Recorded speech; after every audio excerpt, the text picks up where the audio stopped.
Okay, I'd just like to say, first of all, thanks to President Higgins and the staff for inviting me along here today with Ida and Guy to talk about one of my passions, which is the Spanish influenza pandemic. And today I'm going to focus on gender, the roles of females in the pandemic. So, the Spanish influenza pandemic of 1918, it appeared to be an indiscriminate killer. It attacked and killed the very young, the very old, young adults and rich and poor alike. It's well documented that a global peculiarity of the Spanish flu pandemic is that it targeted young adults in particular.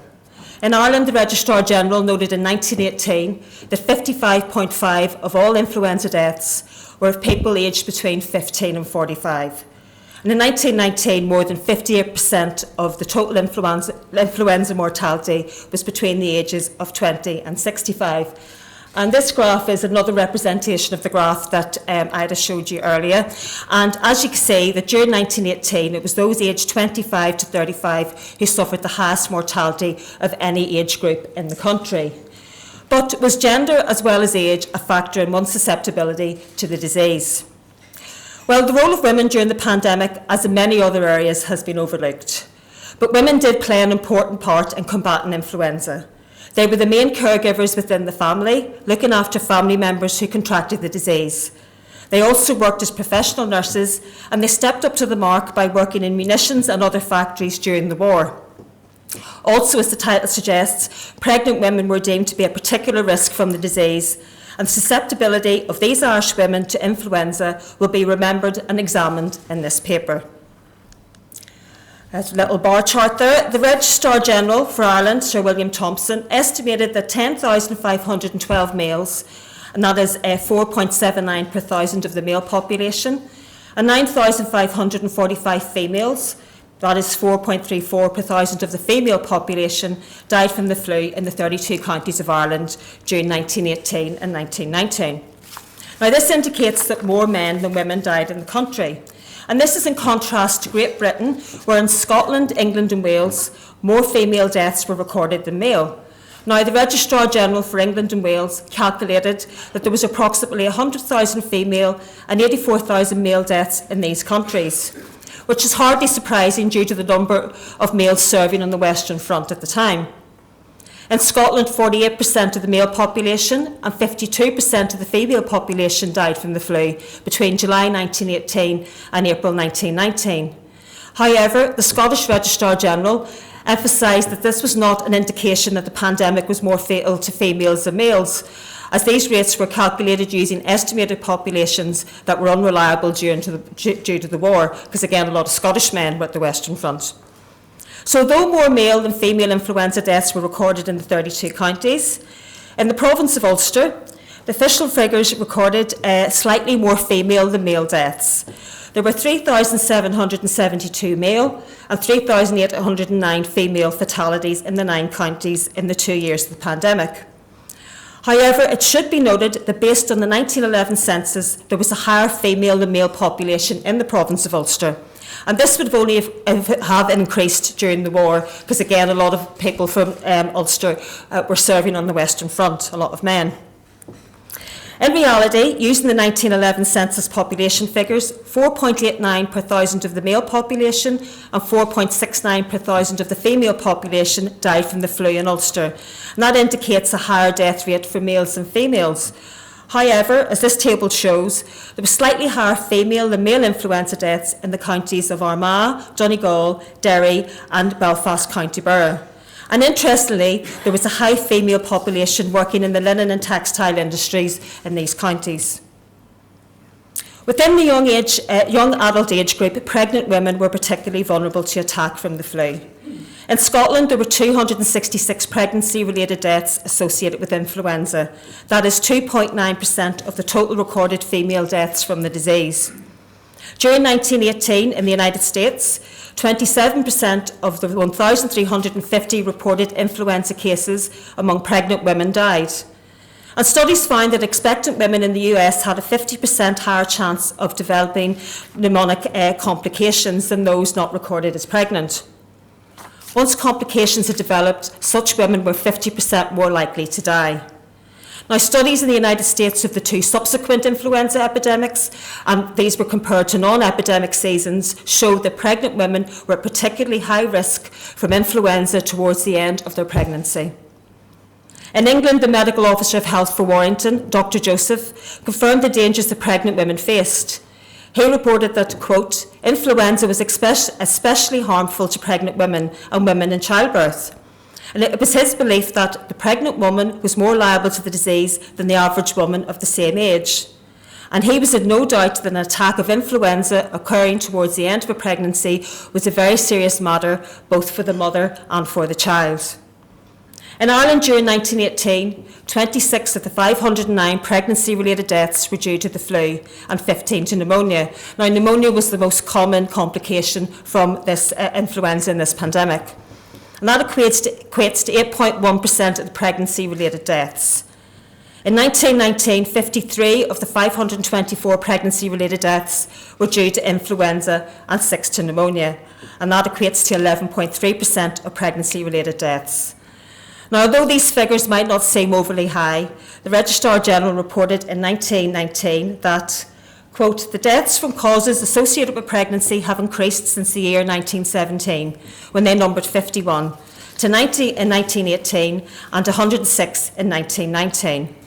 The 106 deaths include those of 53 women who suffered from the flu. Now, according to the annual report of the Rotunda Maternity Hospital in Dublin for the year ending the 31st of October 1918, and we were only halfway through the second wave of the pandemic at that point, 3 of the 11 deaths that occurred in the external department were from pneumonia during the influenza pandemic. The Registrar General's report does not provide specific figures for Ulster, or indeed any province in Ireland, with respect to pregnancy-related deaths. However, it seems to contract influenza while pregnant will considerably increase the chances of a pregnancy-related death that might not otherwise have occurred. And this is evidenced by the deaths in Larne during November 1918 of Catherine Thompson, aged 21, and Ellen Connor, aged 23, who both died during childbirth due to complications from the flu. In many cases, not only the mother, but also the premature babies died. But these infants were not counted in the influenza death toll. Such a case was that of Jane Rowan from Killygordon in County Donegal, who died on the 4th of December during childbirth due to influenza. Her baby Mary died on the 10th of December from debility due to premature birth. Similarly, in Churchill, in Letterkenny, Poor District, baby Callahan died on the 14th of November 1918. Her death was recorded as prematurely born, and her mother Bridget died 2 days later from the flu. In the same district, baby Buchanan died as a result of premature birth on the 5th of December, and his mother Marjorie died 4 days later on the 9th of December from influenza and cardiac failure. Now, although not recorded as such, there is no doubt that these babies died as a result of influenza. Pregnancy was not the only area where females were more at risk from influenza. The traditional female occupation of nursing the sick could be hazardous, and traditional nursing care provided the best and only effective treatment for the disease. Nursing during the pandemic was an area where women were to the fore and consequently more vulnerable to infection, as they acted not only as professional nurses in the military and in local infirmaries, but they were also the chief providers of nursing in the home for members of their families. And in my opinion, they were the true heroines of the pandemic. Nursing was an arduous and harrowing job, and the highly contagious nature of the disease, as well as demands it placed on nurses, resulted in many of them contracting influenza themselves. Dr. D.W. McNamara, a newly qualified doctor working in the Mater Hospital in Dublin during the pandemic, recollected that the hospital was very busy, and that many of the nurses were off not only with influenza, but also pneumonia. Similarly, in Ulster, many nurses were absent from workhouse infirmaries due to the flu. During the first wave, 8 nurses in the Belfast Union Infirmary contracted the disease, and one probationary nurse, Catherine Fenton, aged 21, died on the 26th of June 1918 from the complication pneumonia. She'd only been working as a probationary nurse for 6 weeks before her unfortunate demise. During the second wave, the high numbers of influenza-related absences in the infirmary prompted the visiting medical officer, Dr. Gardner Robb, to recommend an increase in the nurses' Bovril rations by 1/4 of an ounce per day to boost their diet and to help them cope with their increased workload. Now, this action may not seem as ridiculous as it sounds, but because bovril and oxo were considered a very important form of nourishment during the pandemic. They were popular beef teas of the day, and they were thought to strengthen the body against the onslaught of disease. Despite the increase in bovril rations, between the 5th of November and the 3rd of December 1918, 4 nurses, Catherine Ducey, Mary Griffin, Josephine Nayland, and Rosanna Ellison all died in their 20s. They died from pneumonia following on from influenza. During November 1918, the Londonderry Guardians also ordered that nurses' allowances in lieu of rations be temporarily increased by 5 shillings a week, so they might have a liberal diet during the pandemic. Nevertheless, many nurses contracted the flu, and 2 of them, Margaret McDermott, aged 23, and Rachel Crilly, aged 37, died during November.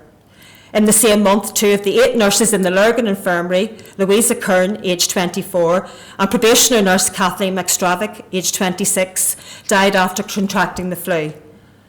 Of course, not all the nurses contracted influenza, nor did all those infected die, but there was still a high morbidity due to the disease. There was also a scarcity of professional nurses due to the war, as many of them volunteered to join either the Army or Naval Medical Corps. Nurses such as Elizabeth Harvey Watson of Dromore, County Down, who died from influenza in France on the 5th of November. The month prior to her death, she spent working in a ward of soldiers suffering from influenza and pneumonia. Rachel Ferguson from Moneymore, County Derry, also succumbed to influenza in Italy. On the 26th of June 1918, she was admitted to the hospital suffering from bronchopneumonia due to influenza, and she died later that day.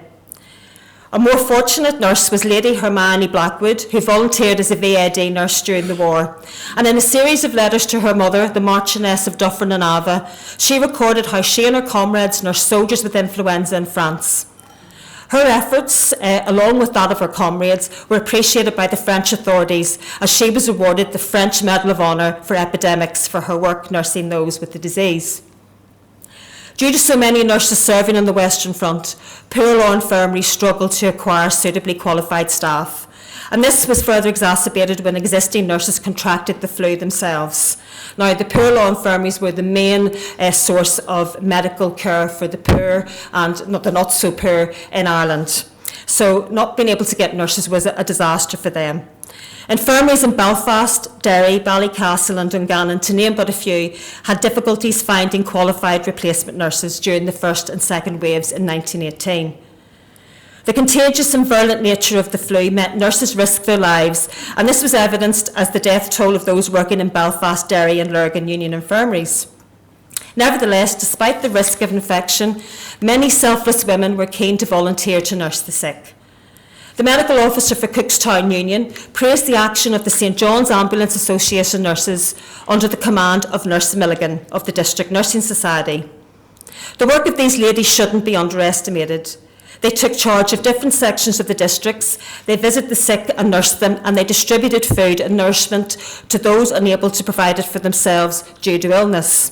And that was very important because whole families, as we've already said, could be down with the flu, and there would be nobody there to feed them, and so or to make the food. So they needed food to help them combat the flu. The medical officer stated that had it not been for this organisation, the death rate in Cookstown would have been appalling, and he expressed his appreciation of the devotion and self-sacrifice shown by these ladies. Many of them contracted influenza in the discharge of, quote, their self-appointed duties. In Dunfanaghy Union in County Donegal, a local lady, Mrs Short, volunteered her services free of charge for 10 weeks in the Fever Hospital. The Dunfanaghy Guardians appreciated Mrs Short's, quote, most unselfish action and of the nobility of mind which prompted her to undertake so arduous and dangerous duties on behalf of the sick and the suffering poor. An influenza outbreak in the Friends School in Lisbourne during the autumn of 1918 resulted in the deaths of 3 pupils, Helen Clark, Anna McGowan and Sadie Walsh, on the 31st of October, the 3rd of November and the 8th of November respectively. The housekeeper, Miss Emma McCulloch, aged 35, and the headmaster's daughter, Frances Ridges, aged 21, a student from Queen's University, nursed the students suffering from the flu. Unfortunately, both these ladies lost their lives to the disease on the 10th and the 15th of November, respectively. Now, these volunteer nurses were but a few among many women who acted from civic duty, and their selfless actions no doubt helped to reduce the fatalities among the sick poor throughout Ireland. Even though, like in the case of Emma McCulloch and Frances Ridges, they sacrificed their own lives in order to do so. Although these volunteers, unlike Lady Hermione Blackwood, did not receive any medals, it was evident that their duties were just as heroic and very much appreciated by the authorities during this medical crisis. Nursing of the sick at home was also a common occurrence, and those who could afford it employed private nurses. However, this would not have been an option for working class Irish families, where the nursing of the sick at home would have been left to female family members. And it has been argued that nursing at home was the key to the survival of influenza patients. But the women who nursed the sick were in a dangerous situation, as they were susceptible to infection. Dr. Joseph, the Medical Officer of Health for Warrington and Lancashire, found a higher percentage of influenza cases in Warrington among those working at home than those working away from home, due mainly to the housewife being in continuous contact with severe influenza cases for many days. He found that 1 in 5 of those women nursing the sick at home contracted the disease themselves. The Ulster newspapers reported many tragic deaths of women nursing family members, such as Mrs. Edward Clark from Newry, who died from influenza contracted while nursing her large family of sons and daughters. And in Bestbrook, Mrs. R.G. McKee contracted and later died from the disease after nursing her husband and 2 children through it. And it's notable that the ladies don't get their own name. They're Mr. Edward or Mrs. R.G., so there's no Marys or Jones in it, so that's notable in itself. Unfortunately, these incidents were not exceptional during the pandemic, as figures show that deaths among ladies described as housewives or housekeepers was high. And as Ida has already explained in great detail, this could mean a disaster for a family in the subsequent years. Ulster was in a unique position in Ireland as it was the industrial centre of the country.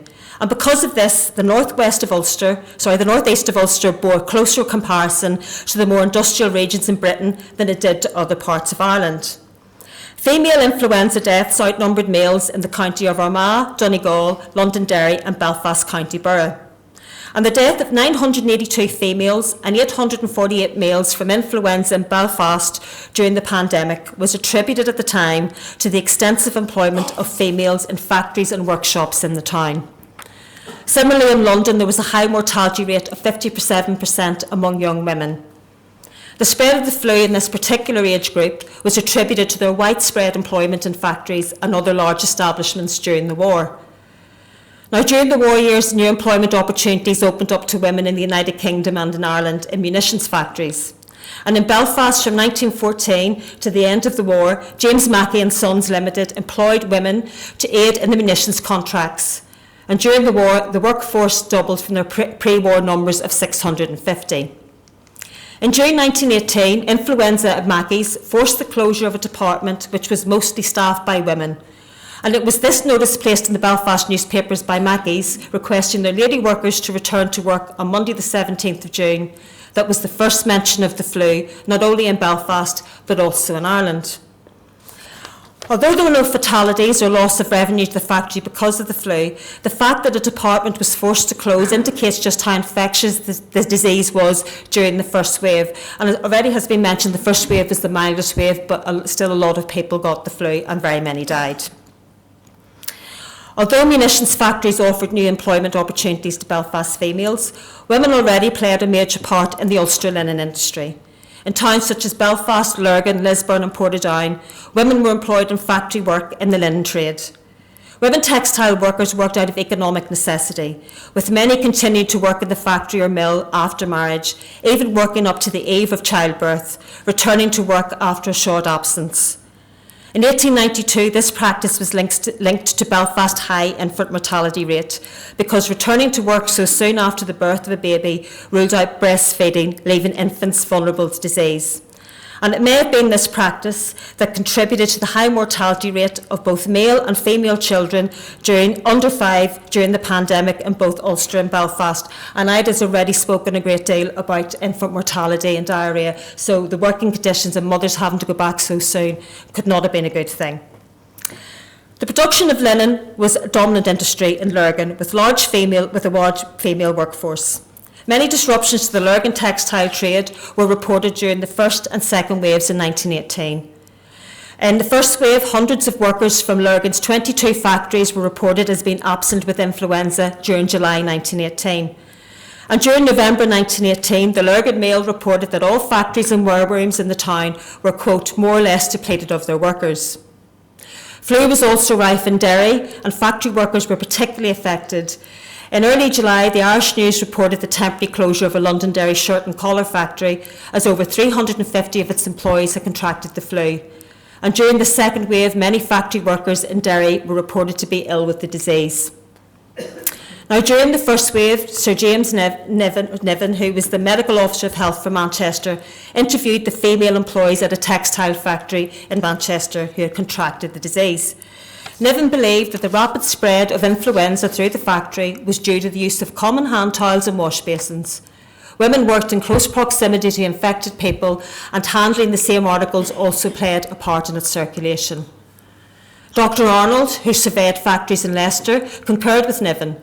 He highlighted the use of roller towels, sharing enamel drinking cups, washing teacups together with the passing of goods in various stages of manufacture from one worker to another as a possible means of spreading the disease.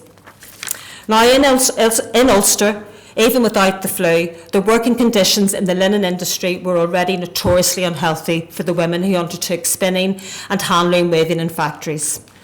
Spinning rooms were hot and damp in order to prevent the flax threads from breaking, making them an ideal breeding ground for TB, while flax fibres covered spinners with a permanent layer of dust and caused serious lung damage.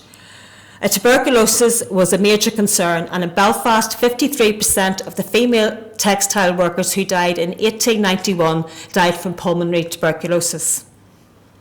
In 1920, Dr. Arnold from Leicester, in his report for the Ministry of Health on the town's factories, stated, "The possibility of droplet infection through the air varies considerably in the various processes.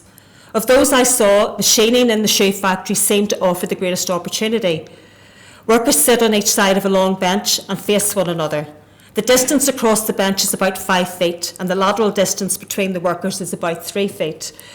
Now, in Ulster, the linen sheds didn't have benches, but they were a particularly crowded working environment. And a linen shed of 500 looms would accommodate approximately 250 to 300 workers. The close proximity of female workers to one another in enclosed factory environments, such as those in the spinning and weaving sheds, was instrumental in spreading influenza within a factory workshop. Another common custom carried out in both the cotton factories in England and the linen weaving factories in Ireland was the practice of kissing the shuttle. And here's a picture demonstrating that practice. And this is where the thread was pulled through the eye of a shuttle by sucking on it.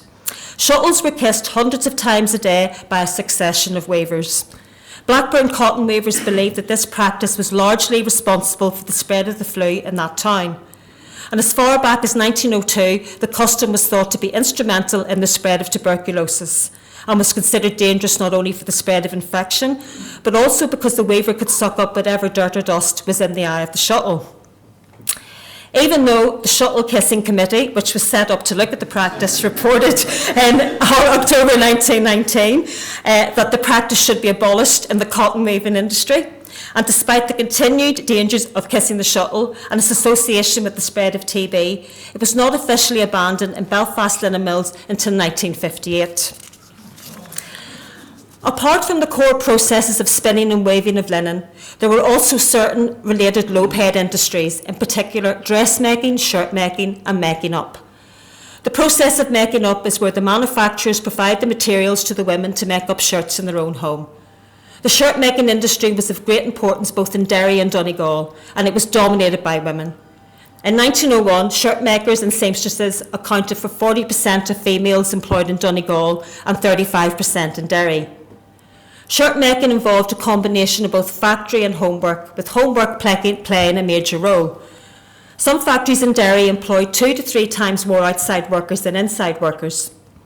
In Donegal, the greatest concentration of shirt makers was along the Inishowen Peninsula, where 1/4 of those detailed in the census lived. And it's notable that the Inishowen Poor Law Union in County Donegal had the highest death rate per thousand of population in 1918 in the province of Ulster. And this has always been a puzzle because it was such a rural area, so why was the death rate so high? Centred around Lurgan and Portadown was the making up of handkerchiefs, and it was important textile trade, and again combining both factory and homework. As you can see there, that little triangle is the linen triangle where the concentration of most of the linen work was in the province. So making up trades, Lurgan was an important industrial town in Lurgan, providing employment for thousands of women in districts of Lurgan, Portadown, Banbridge and Dromore. Making up factories were all outsourced from factories in areas such as Lurgan, Dromore and Portadown. And most of the factory labour force and home workers were predominantly female. Female members of Lurgan households often worked at home, folding, packing, stitching and sewing linen fabrics, and homeworking became an essential feature of the local linen industry. A rough estimate of the influenza mortality figures in Lurgentown during 1918 and 19 showed that just over 40% of the influenza deaths in the town were of males and females who worked in the linen industry or wives and children of the same, and around 69% of these deaths were of females. In Portadown, 24% of the influenza deaths were of males and females who worked in the linen industry and their family members, and of these, again, 71% were female. The influenza virus can survive for some time in the environment, up to about 24 hours on soft, porous materials such as cloth. In Lurgan, Portadown, Derry and Donegal, women and children collected materials from industrial and infected areas, brought them back to rural communities and worked in them for long hours in close proximity to one another. During the third wave, influenza spread to the country districts just outside Lurgan, and many were severely affected by the disease. It has been suggested that in 1911, 22% of the rural Lurgan population were involved in some way in the linen and textile trades. In Lurgentown, a town just outside Lurgan, 43% of the flu deaths were of men and women who worked in the linen industry and members of their families, and again 67% of those were female. So could the practice of homeworking be instrumental in the spread of influenza from industrial town centres to the more rural areas like Inishowen and County Donegal, and thus have caused the high death rates in the area? I believe that it was a significant factor in its spread.